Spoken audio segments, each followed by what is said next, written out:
Hello mga kamami! Mahilig ka bang mag-food trip? Pero syempre yung affordable. Kaya tara na, samahan nyo kaming kumain. Sa halagang 99 nga, makakakain ka na. Sa 99 pesos na nga yan, may 2-piece chicken ka na, only rice, only gravy, at only soup na yon mga kamami. Pero syempre, hindi lang naman yun yung pwede mong kainin. Marami pa at maraming iba. Fried chicken nga din kasi yung trip namin kainin ni Diyosawa. Kaya sa mga sakto lang yung budget pangkain sa labas, ano pang hinihintay nyo? Sa halagang 99 nga na yun, hindi na masama. It naman nga din yung binayad mong 99. Goods nga din pala yung lasa ng kanilang pagkain. Sa mga gusto nga palang dayuhin tong kainan na ito, sa May Angeles nga lang pala to mga kamami. Tapat lang nga din to ng ADESA. Meron nga din po pala sila ditong Mami Overload. Kaya sa may mga hangover dyan mga kamami, pwede kayo dito. Actually, hindi talaga nakaplano yung pagkain namin dito mga kamami. Napadaan nga lang talaga kami dito. Sakto naman nga rin na hindi pa kami naghahapunan ng mga oras ito mga kamami. Kaya naman tingnan nyo yung subo ko dyan. Mukhang gutom na gutom. At syempre, nakadalawang rice nga ako. Oo, dalawang rice.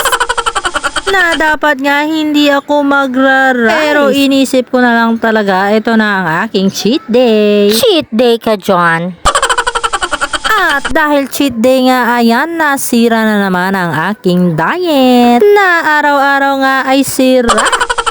Sa 2 rice ko naman na yun mga kamami, ka-share ko naman ang inyong baby Zay doon. At dahil medyo magaling tong asawa ko, na iuwi niya pa nga yung isang manok niya. At yun nga ang kanyang binaon kinabukasan. Ang masasabi ko naman nga sa kanilang pagkain, so far so good naman. Yun nga lang yung gravy nila medyo nasobrahan sa lapot. Pero goods naman nga ang lasa. Ayan na, sarap na sarap si Daddy Buto ni kakain. Yo, pumansin. Nakapokus sa pagkain. Simot na simot.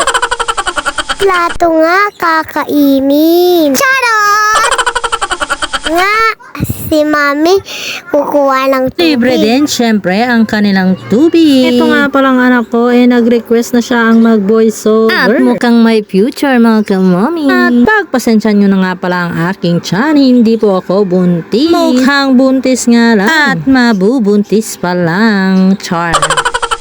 Buti na lang talaga in love pa rin sa akin hanggang ngayon ang aking Diyosawa. Kaya kahit mukha akong dambuhala o mataba sa mata ng ibang tao, sexy naman nga ako sa kanyang paningin. Sana all. At kung umabot ka man sa dulo ng aking video mga kamami, salamat po sa panonood.